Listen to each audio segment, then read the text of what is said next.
여러분 반갑습니다. 어서 오십시오. 노정렬의 시시각각입니다. 오늘도 핫 이슈와 현안의 핵심을 짚어보겠습니다. 바야흐로 20대 대선이 6개월 앞으로 다가오면서 여야 대권 레이스에 불이 붙고 있습니다. 더불어민주당에서는 첫 경선 순회 지역인 충청권에서 이재명 후보가 압승을 거두었고요. 이 대세가 계속 이어질지 관심을 모으고 있습니다.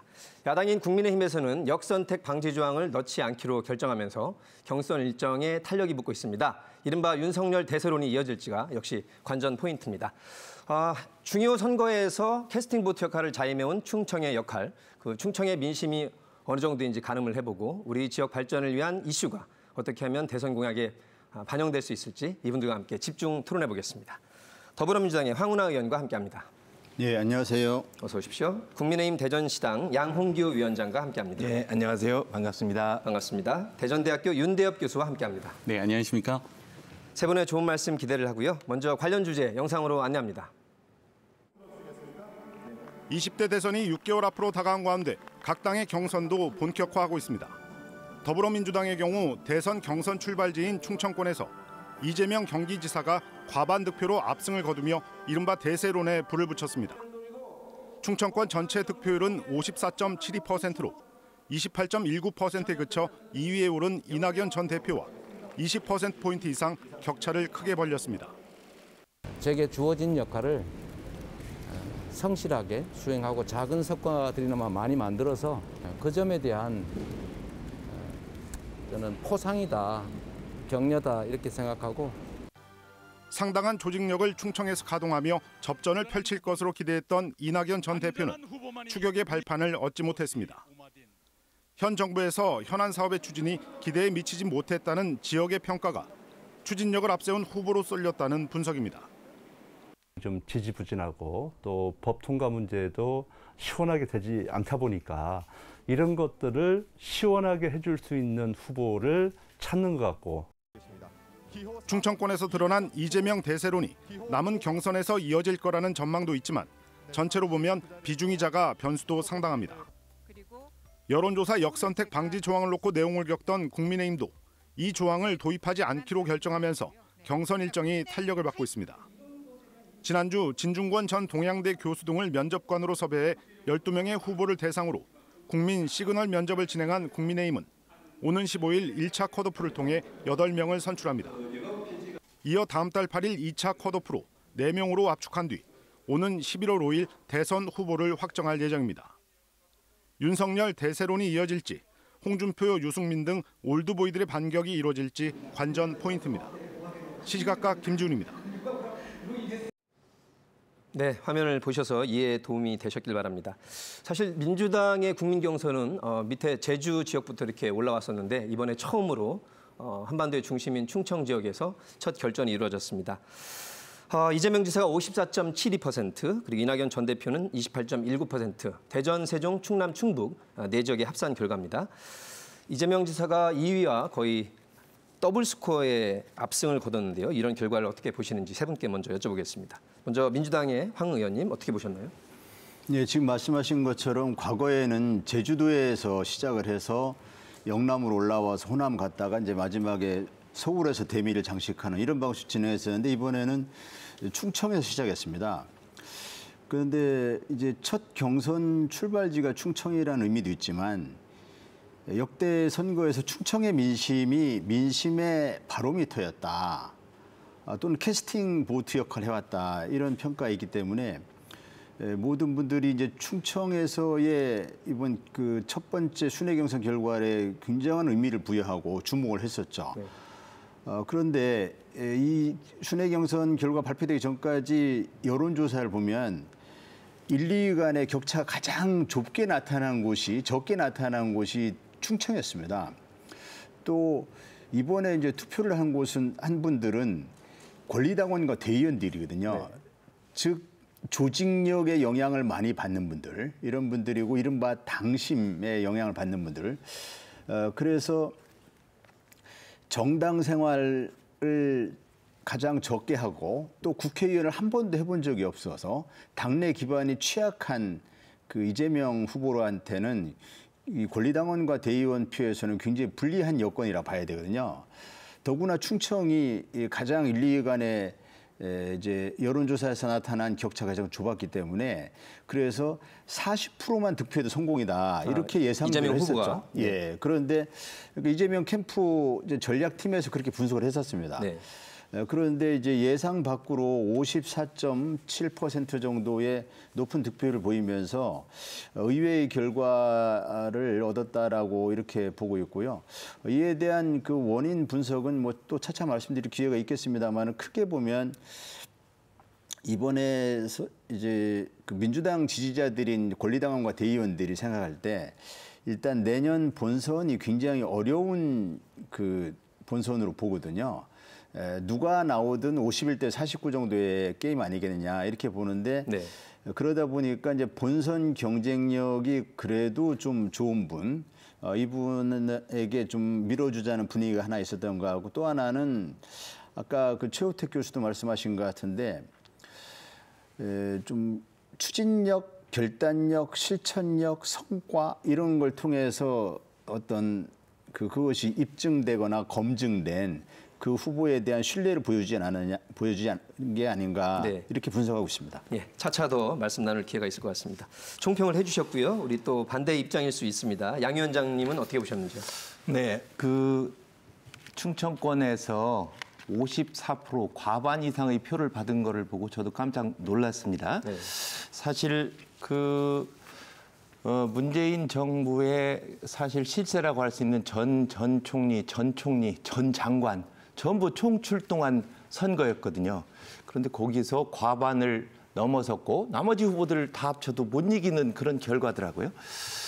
제가 여기서 눈여겨볼 게 한 2가지 정도 있는 것 같은데 첫 번째 그런 선거 구조를 보면은 이 국민들이 그 민주당 내 당원들도 마찬가지입니다만 당원 대의원들이 우리 문재인 정부의 실정에 대해서 이제는 고개를 돌렸다. 저는 이렇게 한 가지 보고 있고요. 또 한 가지 또 봐야 될 시각이 하나 있는데 지난번 2017년 대선을 한번 제가 들춰봤습니다. 그런데 그때 아마 지금처럼 ARS 투표를 했던 것으로 제가 기억을 하고 그 자료에도 그렇게 나오는데 그때 표를 문재인 후보가 당시에 6만 표가 넘었던 걸로 기억이 되고 그다음에 안희정 후보가 4만 표가 넘었던 걸로 기억됩니다. 그때 당시 우리 이재명 후보가 19,000표. 그런데 이번에 이기면서 사실 그때 정도의 표밖에 못 받았습니다. 그래서 이건 또 뭐 얘기하냐면 그만큼 흥행에 있어서 선거인 그 당원 대의원 구성이 어떻게 돼 있는지 제가 당내 사정은 잘 모릅니다만 득표 수에 있어서는 상당히 떨어졌다. 흥행에서 어느 정도 실패한 것이 아니냐 그런 생각이 들어서 이 당내에서 압승의 결과이지만 추후 본선에서는 예측하기 어렵다 그런 생각을 해봅니다. 네, 그런 점도 있다 이렇게 우리 양 위원장께서 짚어주셨습니다. 우리 중간적 제3자 입장일 것 같은데요. 윤 교수님은 어떻게 보시나요? 네, 이 충청권의 경선 결과는 2가지 정도 의미를 부여할 수 있을 것 같습니다. 자, 당내 경선에는 기본적으로 이제 정당 일체감을 가진 당원이 참여하게 되는데요. 이런 당원의 선거 결과가 일반 유권자를 대상으로 하는 여론조사 결과와 크게 다르지 않고 더군다나 과반 이상의 지지를 받았다라는 점에서 일단 큰 의미를 부여할 수 있고요. 두 번째는 충청 지역은 충청 지역을 연고로 하는 후보가 없는 그야말로 이번 선거에서는 정치적인 중립 지역이라고 할 수 있는데 이 정치적인 중립 지역인 충청권에서 이 과반 이상의 지지를 받았다라는 점은 아마도 이후 이어지는 당내 경선에서 이 여론 효과를 만들어낼 수 있는 뭐 중요한 지점을 만들어냈다 이렇게 말씀드릴 수 있겠습니다. 과반 이상이기도 하지만 사실 한때는 이낙연 대표가 굉장히 수위를 달리던 시절이 있었거든요. 그런데 이번에 더블 정도가 나오면서 이 원인 분석을 잠깐 해주셨지만 이런 와중에 충청 경선 지난 후에 이낙연 후보께서 의원직 사퇴 의사를 밝히셨습니다. 네거티브도 중단하겠다고. 과연 이것이 여러 가지 이제 결의에 찬 모습을 밝힌 배수의 진을 친 것인데 어떤 결과가 나타날지 오늘 오후 또 마렵이 되면 결과가 나타날 것 같습니다. 황 의원님 어떻게 보십니까? 네, 먼저 그 말씀드리기 전에 우리 양원기 위원장님께서 문재인 정부의 실정에 대한 어떤 국민들의 비판적인 시각이 반영된 거 아닌가 이런 말씀하셨는데 이건 당내 경선이라는 점을 먼저 말씀드리고요. 그래서 이제 국민들이야 뭐 문재인 정부에 대해서 비판적인 시각을 갖는 분도 있고 또 그렇지 않은 분도 있고 그렇지만은 이건 당내 경선이기 때문에 역대 그러니까 문재인 정부에서 총리를 하시고 장관을 하신 분들이라고 하지만 지난 12월까지만 해도 그 총리를 역임하셨던 이낙연 그 후보님 그분의 지지율이 굉장히 높았습니다. 그래서 불과 이제 몇 달 사이에 이제 변화가 된 건데요. 그 몇 달 사이에 갑자기 비판적으로 바뀌었다 이렇게 보는 건 논리적으로 좀 무리가 있는 것 같고요.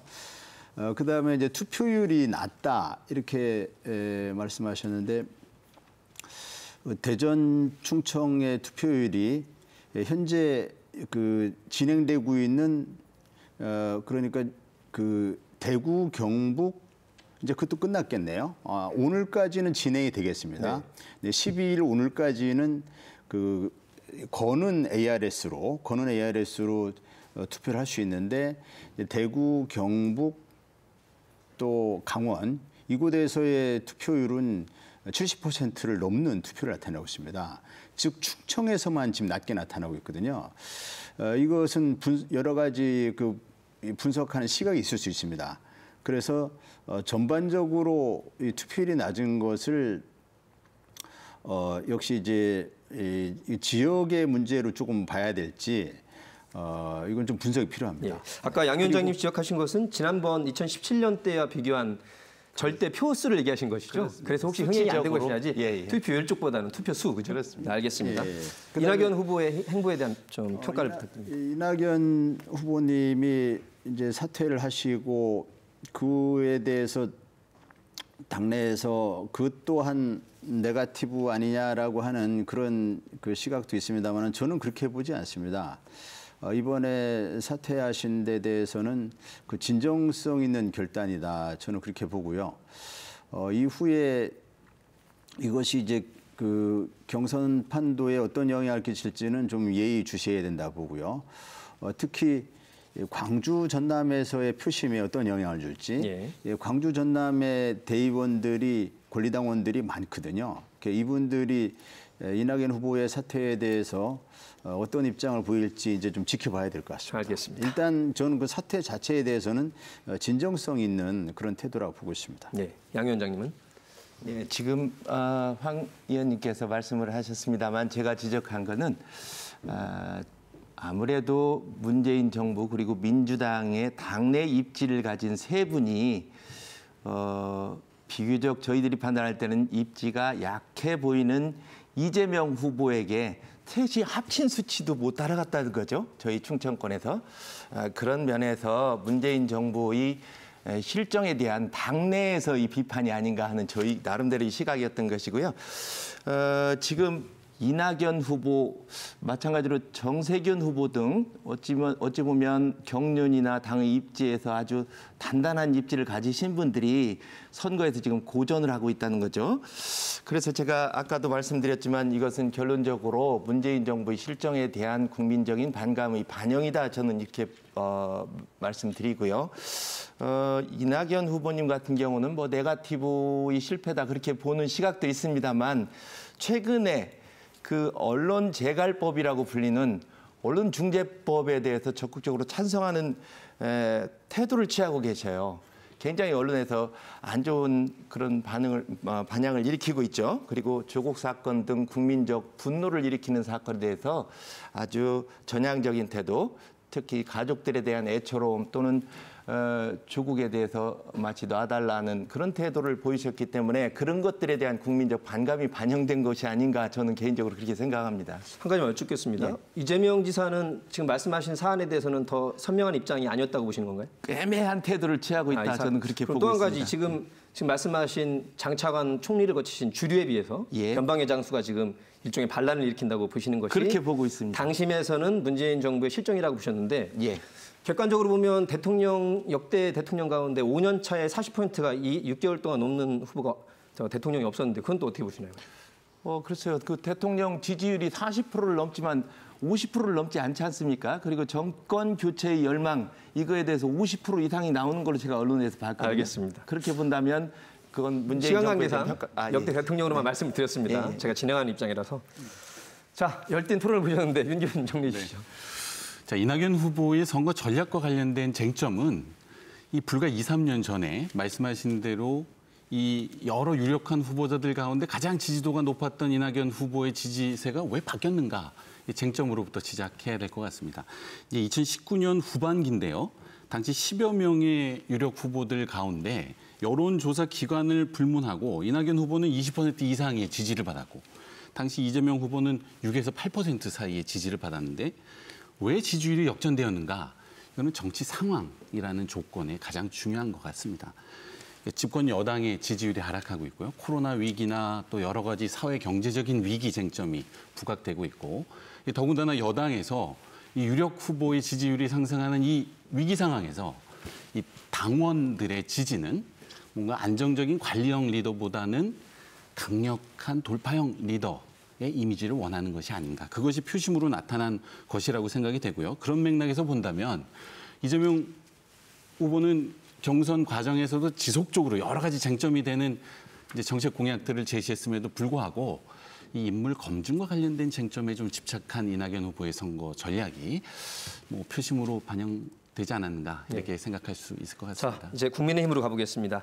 15일에 있을 1차 컷오프에서 이 20% 당원 여론조사를 반영하기로 했고요. 또 본선 경쟁력을 묻는다 이런 조항을 넣기로 해서 지금 일단락은 된 것 같습니다. 역선택 방지 조항 도입을 둘러싸고 굉장히 심각한 갈등 상황이 한때 빚어졌습니다. 일부 내부파와 외부파 사이에 후보들은 누구신지 우리 시청자분들이 다 아실 테니까.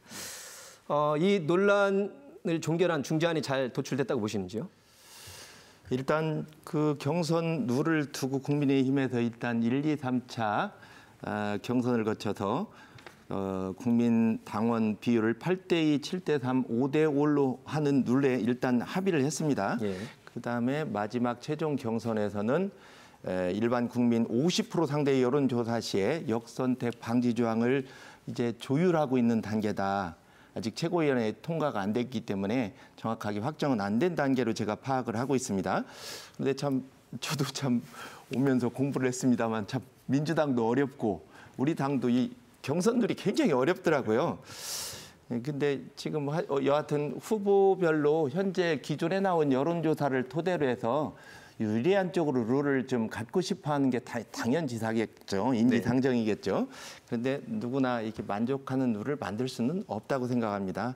당에서 많은 토론과 그리고 조율을 거쳐서 만든 룰이니만큼 뭐 큰 문제 없이 다 따르리라 생각을 하고 있습니다. 예. 현 상황에서는 1차 컷오프 경선 때 유불리를 어쨌든 안 따질 수는 없을 것 같습니다. 현실적인 것이 정치이기 때문에. 그렇습니다. 외부에서 온 윤석열, 최재형 후보 그리고 내부에서부터 자리를 잡아온 홍 후보와 또 유승민 후보, 홍준표 후보 이렇게 네 분이 현재는 수위를 달리는 것 같아요. 어떻게 보십니까? 일반적으로 선거에서 그 여론조사의 멘트는 대통령 후보로 누가 적합하냐 이렇게 이름을 나열해놓고 뭐 당내든 당외든 다 합치든 이렇게 적합도 조사하는 경우가 있고요. 대통령 후보로 누구를 지지하느냐 이런 지지도 조사 그리고 상대당 후보하고 1대1로 놓아놓고 누구를 지지하느냐 이 경쟁력 이걸 묻는 정도 이런 정도로 제가 파악을 하고 있습니다. 그런데 어쨌든 지금 그 역선택 방지 조항을 갖고 당내에서 여러 가지 의견들이 있었고 앞으로 최종 컷오프 단계에서 어떻게 할 것인가 아직 논란은 남아 있습니다만 어느 정도 정리가 된 것으로 알고 있고요. 지금 당 외 인사라고 그랬는데 뭐 사실 올해 당에 가입해서 활동하던 사람은 올드보이고 뭐 막 들어온 사람은 뭐 신규로 들어온 사람이냐 그런 시각은 뭐 저는 동의하지 않습니다. 그래서 어쨌든 지금 경쟁력 소위 이제 그 여론조사에서 가장 절대적 우위를 달리고 있는 사람들은 역선택 방지 조항에 굉장히 그 신경을 쓰고 있어요. 그런데 미미한 정도의 그 역선택 효과밖에 없을 것이다. 네. 저는 뭐 정치공학은 연구를 안 해봐서 잘 모르겠습니다만 그것까지 생각해서 여론조사나 경선에 임하는 선거인들이 많지 않다. 그래서 다른 후보들 4분, 6분 뭐 유력 후보들 계십니다만 이런 역선택 방지 조항이나 룰에 너무 이렇게 집착하지 말고 선거에 정당하게 응하는 것이 옳지 않나 싶고요. 우리 당 후보들 다 그렇게 합의를 진행하고 있고 별 갈등이 없는 것으로 제가 알고 있습니다. 정리가 됐다고 봐야죠. 그것이 만약 그렇습니다. 지금까지도 만약에 갈등이 봉합이 안 된다면 예, 굉장히 예. 큰 문제로 대두가 될 것 같고요. 선거가 말씀하신 대로 경선이 진행되고 정치학자나 있거든요. 통계학자분들이 예. 일정 정도 집단이 커지면 예. 그 역선택의 영향력은 미미한 거라고 거의 이렇게 없다고 말씀하신 것 보여집니다. 같습니다. 공통적으로 한번 질문 드리겠습니다. 우리 윤 교수님께 먼저. 본경선에서 이제 아까 몇 가지 조항을 말씀해 주셨지만 본선 경쟁력이 누구에게 있을까요? 저 당에 대해서 우리 당에서는 누가 이길까? 이 정도의 설문 문항이 나온다면 경선 판도가 어떨까요? 국민의힘의 한정에서 그렇습니다. 말씀해 이게 주십시오. 참 중요한 쟁점인데요. 여야를 막론하고 경쟁력이 있는 후보를 선출해야 된다는 것이 경선이 목적일 텐데 현재로서는 여당과는 달리 야당의 경우 과연 본선 경쟁력의 기준이 무언가 이 보수적인 지지층 유권자들은 좀 혼란스러울 수 있다고 생각이 됩니다. 왜냐하면 경력과 능력인지 아니면 대중적인 여론 지지율인지 이 문제가 아직 정리가 되지 않은 것인데요. 예. 이 야당의 유력 후보는 정치적인 지지는 높지만 정치 경력은 전무한. 그래서 지금 현재 인물 검증, 정책 검증이 시작되면서 이제 지지율의 변동이 생기는데 이 가운데에서 어떤 것이 본선 경쟁력인지 지금 혼란이 생기고 있습니다. 바로 어제부터인데요. 우리 홍준표 후보의 지지율이 일부 여론조사에 따르면 윤석열 후보를 앞지르고 있다라는 이제 보도가 되고 있는데 이 보수 지지층에서 과연 본선 경쟁력의 기준을 뭐로 삼아야 하는지 아마도 이 경선 과정에서 좀 정리가 필요하지 않을까 생각이 됩니다. 네, 황 의원님. 민주당 내에서도 이제 이런 것 가지고 상당한 논란이 있었고요. 지금 현재 국민의힘이 일단락을 줬지만 본선 경쟁을 묻는 조항이 들어가면서 이제 다른 당을 보시는 겁니다. 어떤 유력 후보들 간에 유불리가 있을 것인지요. 딱 안 맞아도 이제 됩니다. 결국 이제 본선 경쟁력 또는 뭐 적합한 후보 상대방 후보가 정해졌을 때 어느 후보와 대결하기에 누가 적합합니까? 또 경쟁력이 더 있습니까? 뭐 이렇게 이제 물어볼 수 있을 것 같습니다. 이것이 이제 국민의힘 쪽에서 국민의힘 후보들을 놓고 보면 이제 윤석열 후보는 이제 문재인 정부를 이제 수사권과 기소권을 활용해서 이제 마구 공격함으로써 반문재인 정서에 기대가지고 이른바 그 반사체로서 반문재인 정서를 가진 국민들의 어떤 그런 정서를 흡수함으로써 지지율이 유지됐고 사실 이제 가진 것이라고는 지지율 하나밖에 없는 그런 상황인데 최근 지지율이 좀 많이 내려가고 있거든요. 이런 경우에 이제 본선 경쟁이 없어지는 거 아니냐 이러한 지지자들 사이에서 그런 의구심이 들 것 같고요. 또 홍준표 후보가 최근 말씀하신 것처럼 이제 일부 여론조사에서는 윤석열 후보의 후보 적합도에서 앞서가는 이런 결과가 나타나고 있거든요. 그래서 이제 이 본선 경쟁력을 이제 최종 후보 정하는 데 있어서 설문을 넣을 때 이걸 어떻게 계량화할지 좀 궁금합니다만은 네. 이 부분이 이제 윤석열 후보에 유리하게 작용할지 홍준표에 유리하게 작용할지는 아직 판단하기 좀 이르다고 봅니다. 네, 딱 그 시점인 것 같습니다. 현재로서는. 자, 근데 현재까지의 전국이 어떻게 펼쳐지고 있냐면 공수처에서 김웅 의원과 윤석열 전 총장의 이 고발 사주 의혹에 대해서 수사가 들어간 상태라서 이것이 이 전국에 어떤 영향을 미칠지 우리 양 위원장님은 또 법조인 출신이라서 어떻게 보십니까? 공수처에서 수사에 착수를 했는지는 제가 지금 아직은 파악이 안 김웅 됐습니다만. 의원에 대해서는 압수수색을 엊그저께 들어갔고요. 예. 지금 뭐 고발장을 그 작성해서 건네주었는지 전달자인 그 김웅 의원이 어떤 역할을 했는지 또 당에 제보를 한 그 모 씨가 정확하게 드러나 있지 않습니다만 어떤 역할을 했는지 지금 의혹만 무성한 상태지 정확하게 밝혀진 실체는 팩트는 없는 상태입니다. 그래서 저희 국민의힘 당원들도 마찬가지로 빨리빨리 이런 의혹들이 해소되고 수사를 통해서 신속하게 이게 밝혀지길 바라고요. 압수수색이 들어갔다 보니까 수사가 본격적으로 이제 시작이 된 건데 조만간 밝혀지리라 생각합니다. 그런데 이게 하여튼 고발 사주다. 총장 위치에서 검사를 통해서 야당을 통해서 여당인 측 인사를 고발 사주했다 이러면 사실은 심각한 문제로 저희들도 인식하고 있거든요. 그래서 이것이 대선 경선에 사실 굉장히 지금도 요동을 치고 있고 이걸로 인해서 유력 대선 후보가 불의의 타격을 입을 수도 있다 그런 생각이 듭니다. 그래서 저희도 신속하게 의혹이 밝혀지고 팩트가 밝혀지길 바라는 마음입니다. 네, 윤 교수님께 먼저 여쭙겠습니다. 네. 글쎄요, 야당이 직면하고 있는 가장 중요한 과제는 사실 경선이 단계라기보다는 검증의 시간이 시작됐다는 데 문제가 있는 것 같습니다. 물론 이 야당 지지층에게는 이 검증의 쟁점이 큰 표심에 영향을 미치지 않겠지만 이 인적 검증, 정책 검증 과정에서 제기된 여러 가지 쟁점들은 결국은 이 중도, 이 표심에 중요한 영향을 미치게 될 것이라는 점에서 이 경선 과정에서 제기되는 여러 가지 검증 쟁점들이 나중에 대선에도 궁극적으로는 영향을 미치는 요인이다. 뭐 이렇게 말씀드리겠습니다. 네, 황 의원님. 이제 이른바 고발 사주 의혹은 좀 전에 말씀하신 것처럼 공수처가 좀 다른 사건에 비해서는 이례적으로 좀 빨리 수사를 했습니다. 고발 접수된 지 불과 4일 만에 수사에 착수했거든요. 공수처가 지금까지 보여온 그 수사 관행과는 좀 다른 그런 이번에 모습을 보여주고 있는데 그래서 그만큼 사안이 매우 심각하고 그다음에 어떤 그 국민적 의혹이 굉장히 증폭되고 있고 또 압수수색을 했거든요. 그 김웅 의원과 또 손준성 검사에 대한 압수수색을 했는데 김웅 의원과 손준성 검사에 대한 압수수색의 필요성이 인정될 만큼 어떤 강제 수사의 필요성이 인정될 만큼 의혹의 상당성이 있다 이렇게 보는 것이죠. 그래서 신속하게 수사에 착수한 걸로 보고 있습니다. 이 사건은 조금 전에 양 위원장님 말씀하신 것처럼 국민의힘 내부에서도 이제 이 부분이 사실로 밝혀진다면 후보를 사퇴하는 게 맞지 않느냐라는 그 국민의힘 내부에서 그런 그 지적들이 제기되고 있습니다.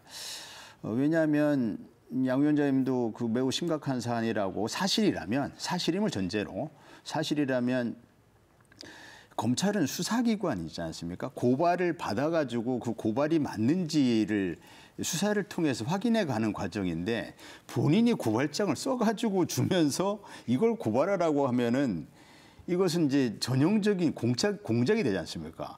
수사할 사람이 고발장을 써주고 자 이대로 고발해. 이렇게 되면은 이 공작이 되기 때문에 이것은 과거 안기부나 중앙정보부가 했던 정치 공작과 다를 바 없는 검찰의 노골적인 정치 개입이 돼버리거든요. 그럼 거기에 윤석열 후보가 만약에 관여돼 있다면 이거는 뭐 대선 후보에 도저히 나올 수 없는 상황이 되겠죠. 그래서 사실 여부에 따라서는 네. 대선 전국에 굉장히 요동칠 수 있는 그런 변수라고 보고 있습니다. 윤 전 총장은 괴문서구 국민을 혼란시키는 정치 공작이라고 긴급 기자회견을 통해서 반박한 바가 있습니다. 그런데 국민의힘 내부에서는 양 위원장님 법조인 출신이시니까 지금 지지율 1, 2를 다투는 두 분 간에 굉장히 중요한 핵심 쟁점이 된 게 홍준표 의원은 검사 출신이라서 그걸 모를 리가 있냐. 책임을 절하라고 지금 비슷하거나 앞서고 있는 여론 또 뒤지고 있는 여론 이렇게 비등비등한 상태에서 굉장히 이걸 지금 유효하게 써먹으려고 하는 것 같고 윤석열 지지자와 윤석열 후보 측에서는 절대로 이것은 인정할 수 없는 부분까지 온 것이겠죠. 어떻습니까? 지금 황 의원님 말씀대로 제가 아까 심각한 문제다라고 얘기한 거는 검찰권을 행사하는 검찰이 정점에 있는 검찰총장이 고발을 사주했다. 자기 사건과 관련해서 또는 야당을 이용했다. 그러면 정치 공작으로 볼 수 있겠죠. 그런데 어쨌든 지금 압수수색 들어갔다고 합니다만 아직 의혹 제기 수준이지 그 이상도 그 이하도 아니라고 생각합니다. 우리 황 의원님도 조사를 받아보시고 뭐 이렇게 그런 겪어보셨으니까 그때마다 항상 그런 말씀 하셨지 않습니까? 끝까지 지켜봐야 된다. 선거 때마다 이런 개인적인 후보들 비리 문제가 수도 없이 나옵니다. 그런데 어쨌든 헌법이 선언하고 있는 무죄 추정의 원칙 그리고 모든 사건들이 며칠 만에 끝나는 게 없어요. 아마도 대선 끝나고 나서 밝혀질 수도 있습니다. 그런데 이 의혹을 목소리를 높여서 마치 사실인 양 막 전파를 하면 유력 대선 후보가 그걸로 낙마할 수도 있다는 거죠. 그래서 의혹 제기 수준이다라는 정도로만 저는 말씀을 드리고요. 그렇다 하지만 어쨌든 지금 이 상황에서 유력 대선 후보라고 말씀드렸잖아요.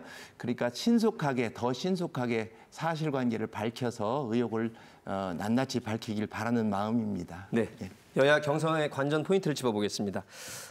오늘 저녁께면 민주당 1차 선거인당 투표 결과가 나옵니다. 무려 4만여 명의 투표의 마음이 향방이 결정이 되는데요.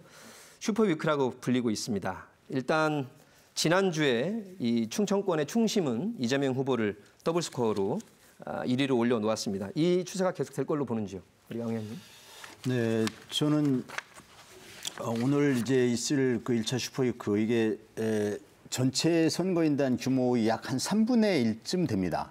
그러니까 우리가 예상하기로 아직 3차 선거인단 모집이 끝나지 않았기 때문에 그게 끝나고나면 약 220에서 230만 정도의 선거인단으로 보거든요. 근데 1차 슈퍼위크 때 75만 정도가 투표를 하게 됩니다. 투표율이 어느 정도일지 모르지만 이제 약 3분의 1 정도가 이제 투표에 참여하는 것이죠. 그래서 그 1차 슈퍼위크 때의 결과가 사실상 이후에 어떤 그 경선 결과에 중요한 이제 어떤 갈림길이 될 것이다 이렇게 보는데 저는 그렇게 봅니다. 지난번 대전 충남에서의 이재명 후보가 54.7%를 얻어서 이른바 대세론이 형성이 됐다면 이번 1차 슈퍼위크를 통해서 그것이 확인되는 또는 확산되는 그런 계기가 되지 않을까. 왜냐하면 아까 양 위원장님은 이제 여러 번 이렇게 문재인 정부와 연결시켜서 말씀하셨는데 지금 우리 진행되고 있는 그 당원, 권리당원과 대의원 투표를 보면 아까 교수님 말씀하신 것처럼 민심과 큰 차이가 없습니다. 그래서 당심과 민심이 결국 다르지 않다. 이런 그 분석들인데요. 대전 충청에서도 그 민심하고 비슷하게 나타난 걸 보거든요. 그러니까 당의 조직력이 좌우되던 이 당내 경선, 권리당원들을 상대로 한 경선이 사실은 이게 민심과 별 차이가 없는 게 나타나는 그런 중요한 이번에 계기가 됐습니다. 그래서 저는 이번에 그 1차 슈퍼위크에서도 이재명 후보가 약 50에서 55% 정도의 득표를 얻어서 과반 득표를 넘김으로써 이른바 이재명 대세론이 확인 또는 확산되는 그런 결과가 나올 걸로 그렇게 예측하고 있습니다. 예, 양 위원장께 여쭙겠습니다. 지금 제가 민주당 당내 사정은 정통하지 않습니다만 어쨌든 이재명 후보를 지지하는 우리 대전시의 현역 의원님 중에서는 우리 황운하 의원님이 전국적으로 활동을 하고 계신 것으로 알고 있습니다. 정세균 후보를 지지하는 현역 의원님들이 몇 분 더 계시고 그다음에 이낙연 후보를 지지하는 분들이 계십니다. 그런데 제가 1차 이 대전, 충남, 세종 이 경선을 보니까 이미 경선 끝났다 그런 생각밖에 안 들어요. 그 정도까지 생각하세요? 예. 그 대전, 충청이 민심의 바로미터거든요. 여기는 인구의 개방성, 뭐 다양한 가치가 상존하는 지역에서 54%를 얻었습니다. 다른 후보들 다 합쳐도 안 돼요. 그렇기 때문에 이미 운동장이 기울었다. 그래서 아마도 오늘 발표하는 슈퍼위크에서 제가 뭐 틀릴 수도 있습니다만 무조건 과반 넘어간다 이렇게 생각이 됩니다. 예. 단 아까도 제가 말씀드렸지만 문재인 정부에서 전 총리, 전 총리, 전 장관이 전부 셋이 출동을 해서 선거를 치렀는데 셋 합쳐도 이재명 못 이겨요. 제가 그래서 계속 문재인 정부의 실정이 여기 그 당내에서도 그대로 반영된 거다. 그런 말씀을 계속 드리는 양 위원장님 그쪽을 강시하시는데 요즘에 이제 정치 평론가들의 평론이 다 종합을 해보면 관록과 조직이 바람을 못 이긴다라고 아마 이렇게까지 압승을 이길 거는 자명했지만 2배 스코어라고는 아무도 지금 예상을 못했지 않습니까? 윤 교수님께 한번 좀. 뭐 오늘 결과를 봐야 되겠지만 이 당내 경선, 그러니까 정당 일체감을 가진 당원이 적극적으로 190만 명이 참여하는 당내 경선이라는 뭐 특성을 본다면은 조심스럽게 두 가지는 예측이 가능할 것 같습니다. 이 보통 선거 표심은 정당 투표, 정책 투표, 인물 투표, 지역 투표가 되는데요. 뭐 정당이나 정책은 일단 당내 경선이니까 이제 없어지고요. 지역은 충청 지역 같은 경우에는 지역 유권자가 이제 후보자가 없기 때문에 정치적인 중립 지역이 되었고 그렇다면 이 선거에 참여한 투표에 참여하는 190만 명은 선거를 통해서 얻고 싶은 것이 무엇이냐? 바로 대선에서 이기는 후보를 만들어야 된다는 것이고 그것이 아마 충청권의 표심을 통해서 확인이 됐습니다. 그 이후에는 이 여론 효과라는 것들이 만들어질 텐데 이 대선에서 유력한 후보라고 하는 인지 효과에 따라서 이낙연 후보에 지지하는 유권자들이 결집하는 효과도 있겠지만 인지 효과에 따라서 아마도 이런 대세몰이 효과가 아마 다른 지역 경선에서도 계속 될 수 있지 않을까 이렇게 조심스럽게 말씀드릴 수 있겠습니다. 네, 제가 이번에 대전 충남 경선 대전 본부장으로서 실제 활동을 해보니까 이제 경선이 시작되기 한 3, 4일 전까지만 해도 이재명 후보가 40% 넘길 수 있을까? 좀 회의적인 시간이 많았습니다. 우리 내부의 분석에서도. 네. 그런데 한 3일을 앞두고서부터 변화가 오기 시작하더라고요. 아까 양 의원도 말씀하셨지만 대전에 7명의 국회의원 중에 저 혼자 이재명 후보 캠프에서 활동하고 있고 나머지 6분은 각각 다른 후보를 돕거나 또는 이제 현재 경선위원장 등을 맡고 있어서 중립을 표방하고 계신 분들인데, 네. 그런데 저 혼자만 맡고 있기 때문에 사실 산술적으로만 보면 권리당원들은 지역위원장의 뜻에 따라가기 때문에 7분의 1 득표해야 맞습니다. 예, 그런데 그래도 40% 득표하면 대단한 거다 이렇게 생각을 했는데 한 3일을 앞두고서부터 지지율 1위하는 후보를 밀자 이쪽으로 이렇게 확 쏠리는 그런 게 느껴지더라고요. 그래서 제가 하루 전쯤에 내부에서 우리 회의를 할 때 50%를 넘길 수 있다. 이게 급격하게 기울고 있다. 이런 판단을 했었죠. 그래서 지금 교수님 말씀하신 것처럼 내년 본선에서 이길 수 있는 후보를 선택한다는 그런 민심의 흐름 아닌가 이렇게 보고 있습니다. 네, 한 가지만 간단히 세 분께 여쭙겠습니다. 가장 또 관심사인데 결선 투표가 있냐 없냐가 가장 또 중요 포인트라서 황 의원님 어떻게 보시나요? 현재로서는. 이제 결선 투표는 당연히 없겠죠. 과반 득표를 할 거기 때문에. 네. 그런데 결선 투표를 한다 하더라도 결과는 달라지지 않을 겁니다. 다만 이제 결선 투표를 안 하고자 하는 것은 결선 투표를 하게 되면은 그러지 않아도 이제 신속한 경선 후에 신속한 원팀 용광로 선대위가 필요한데 그게 조금 더 지연되고 그리고 결선 투표하는 과정에서 좀 내부의 경쟁이 좀 과열돼 가지고 다른 이슈가 있어서 그때 여쭤볼게요. 다시. 후유증이 남을까 봐 그것 때문에 알겠습니다. 걱정하는 것이죠. 없을 것이고 있더라도 이긴다. 그리고 갈등 문제 때문에 안 가는 것이 좋다. 우리 양 위원장님 어떻게 보십니까? 지금 아까 황 의원님 말씀대로 그 조직력, 당원들 당내 입지 조직력 그리고 원내 당협위원장들, 현역 위원님들을 통해서 당내 입지는 단연코 이낙연 후보에게 쏠려 있고 특히 대전권은 정세균 후보에게 쏠려 있었는데 거기서 이겼습니다. 그러면 끝난 거죠. 제가 볼 때는 다른 지역 역시 대전 못지않게 이재명 압승으로 끝날 거라 저는 생각합니다. 결선 없습니다. 타당이라고 너무 끝난다로 말씀하신 건가요? 경선 마음에는 딴 거 있어요? 예, 제 마음은 그렇게 끝나면 경선이 흥행이 없거든요. 지금 속마음을 드러내셨어요. 이 흥행이 안 되면 민주당으로서도 좋은 게 없습니다. 알겠습니다. 여기까지 듣고 다른 주제가 있어.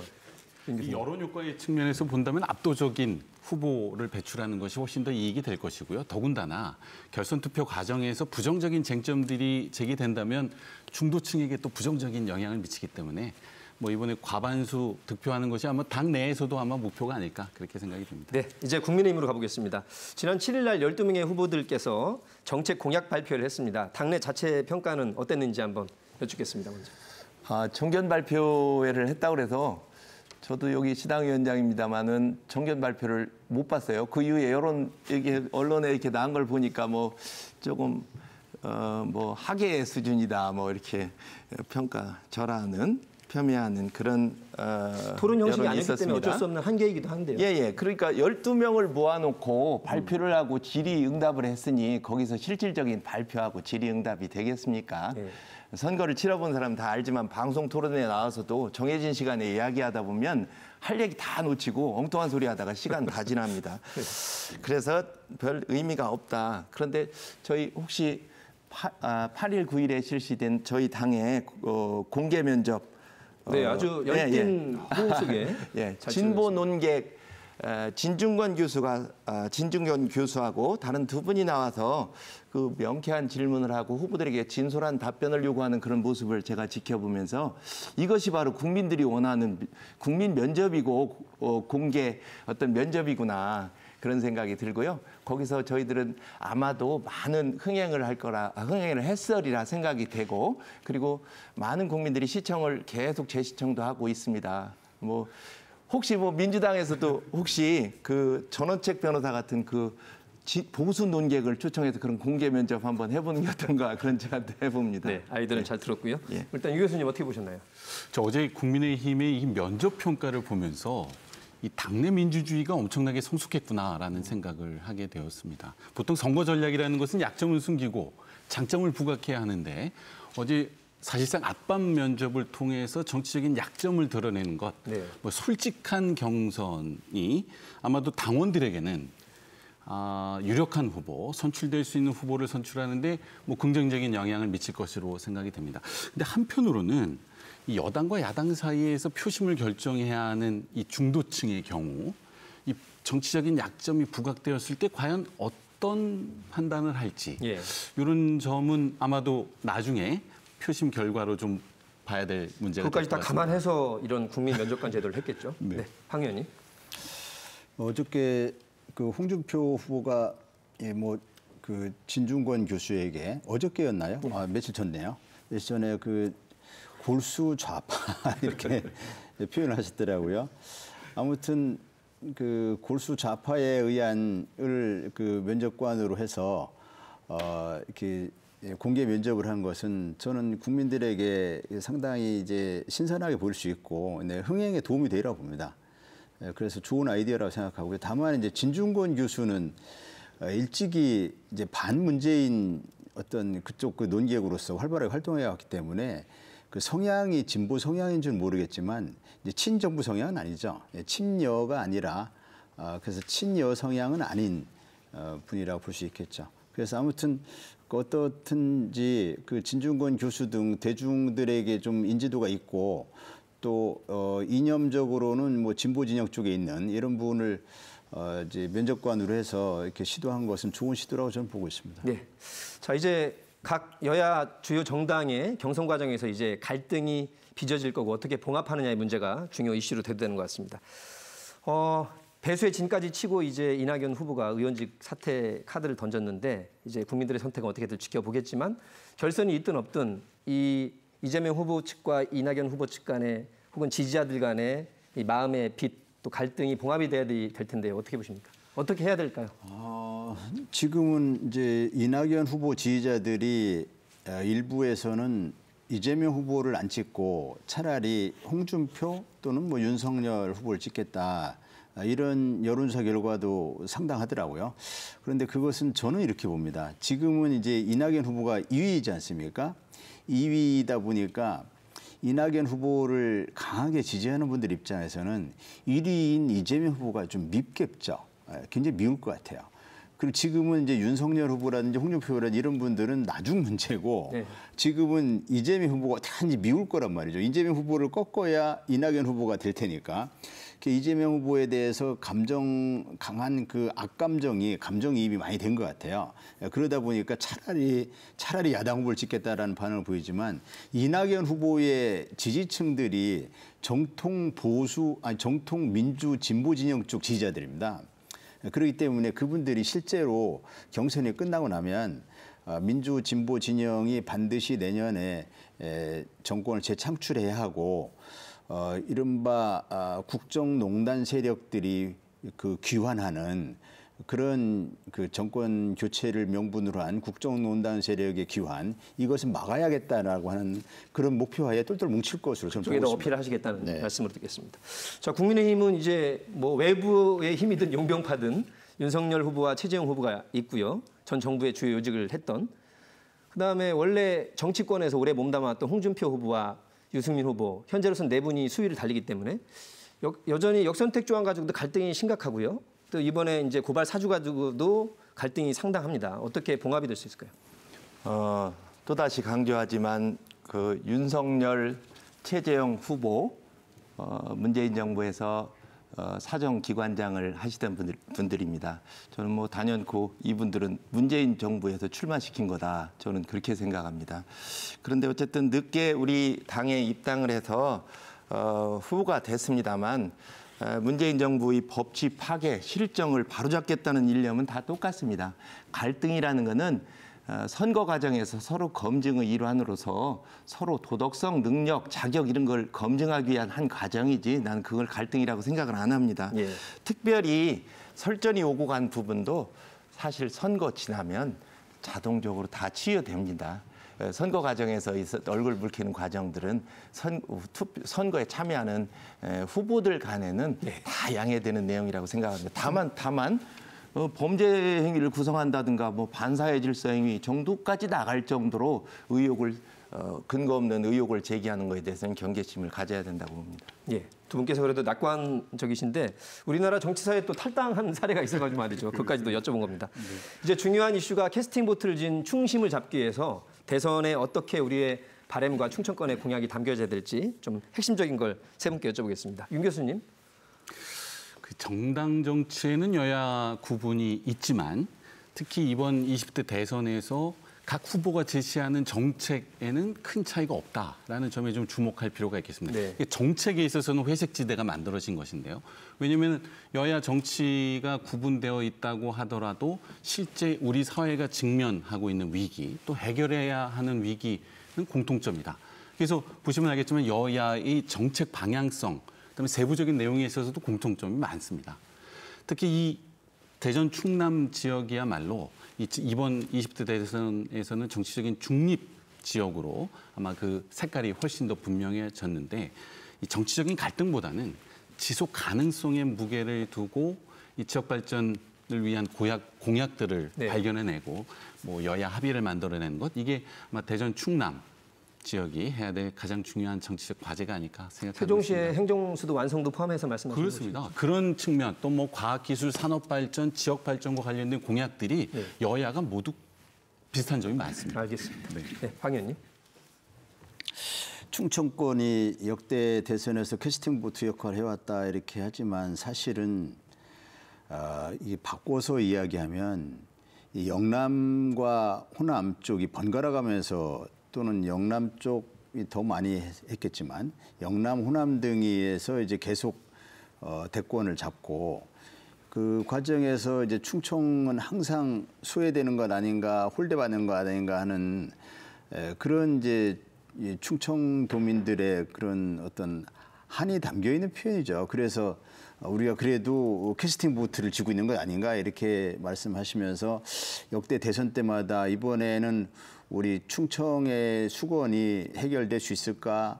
그거를 이제 해결할 수 있는 후보가 뽑힐 수 있을까? 뭐 이러면서 캐스팅 보트 하는데 이번에 이제 충청권 공약을 보면 우리 이제 현재 이제 우리 민주당만 했기 때문에 민주당에서 보면 그 공약의 차이가 없습니다, 사실. 예. 그래서 세종 행정수도 문제라든지 여기 과학도시 우리 유성 이쪽 그 과학단지 여기 연구단지 여기를 어떻게 이제 과학으로 잘 키울 것인지 그다음에 뭐 메가시티를 어떻게 할 것인지 공약의 차이가 없거든요. 네. 그래서 이런 부분을 이제 향후 이제 대선에서 우리가 좀 구체화시켜서 실현 가능한 그런 그 공약을 전달도 잘 해야 되고 그것이 실현될 수 있는 실천할 수 있는 후보를 잘 선택해야 된다. 실천력을 더 담보해내야 된다. 네, 양 위원장님. 예, 지금 아까도 말씀드렸지만 그 인구 구성의 다양성, 개방성 때문에 어쨌든 우리 대전 충청권이 선거 민심의 바로미터였고 여기서 결정되면 대부분 결정돼 왔다. 그런데 저희가 항상 서운하게 생각하는 게 선거를 잘 치렀음에도 불구하고 선거 끝난 다음에 계속 홀대론 이렇게 나오지 않습니까? 지난 대선 끝나고 나서 과연 문재인 대통령이 이 지역 공약을 지켰나 그걸 한번 제가 몇 가지 사례를 봤는데요. 하여튼 바이오 메디컬 관련, 과학수도 관련, 세종 행정수도 완성 관련 공약이 하나도 안 지켜졌다. 그 선거 때 이 지역에 그렇게 공약해서 투표를 얻어가도 안 지켰다. 지난 4년간 검찰개혁 말고 뭘 외쳤냐, 뭘 했냐, 그걸 묻고 싶습니다. 저희 국민의힘 대전, 세종, 충남, 충북 4개 시도당은 이번에 충청대사라는 이름으로 협의체 만들었습니다. 매달 모여서 지역 발전을 위한 공약, 그리고 상생 발전 이런 것들에 대한 어떤 협의체안을 만들어서 이번 대선에서 충분히 후보들로부터 서약까지 받아내는 그런 강력한 뒷심을 발휘해 보겠습니다. 네, 시간이 될지 모르겠지만 한 10여 초씩 오늘 방송에서 우리 도민 시민들께 꼭 하고 싶은 말씀 별로 없습니다만 우리 윤 교수님. 네, 정치는 이상이자 현실입니다. 유권자 입장에서 이상을 꿈꿀 수 있는 것은 바로 이 투표 이 시즌이 되는데요. 이 대선 임기 5년, 대통령 임기 5년은 단막극이 아니라 이 국가 운명에 엄청난 영향을 미치는 정말 이 장편 소설이고요. 그만큼 유권자가 좀 더 장기적이고 뭐 인물평, 뭐 합리적인 시각에서 뭐 투표를 결정하면 좋겠다라는 말씀을 드리고 싶습니다. 네, 양 위원장님. 예, 저희 국민의힘 능력으로 현실을 바꾸고 비전으로 미래를 대비하고 결과에 책임지겠습니다. 그리고 혁신의 바람을 몰아서 당을 혁신하고 민생 챙기고 공정 세우겠습니다. 많은 관심 부탁드리겠습니다. 네, 고맙습니다. 강 의원님. 네, 코로나로 너무 힘든 시기를 보내고 있는 국민들에게 우리가 이제 선거한다면서 이렇게 참여해달라고 말씀드리기도 참 민망하고 그러긴 합니다만은 사실 전쟁 때에도 선거는 해야 했고 또 이렇게 어려운 때일수록 지도자를 잘 뽑아야 합니다. 내년에는 특히 이제 대전환의 시기라고 할 만큼 국가적인 난제가 산적했습니다. 이러한 난제들을 해결할 수 있는 실천력이 담보된 지도자가 우리 충청의 민심으로 잘 표현됐으면 좋겠다는 바람을 가집니다. 네, 오늘 진지하고 잔잔한 것 같으면서도 열띤 토론 세 분의 귀한 말씀 잘 들었습니다. 이런 열띤 토론의 마음으로 우리 시민 여러분들께서도 우리 충청 지역의 발전이 대선에 잘 담겨질 수 있도록 많은 관심을 바라겠습니다. 노정열의 시시각각 오늘은 여기까지 함께해 주셨고요. 저희는 다음 시간에 뵙겠습니다. 고맙습니다.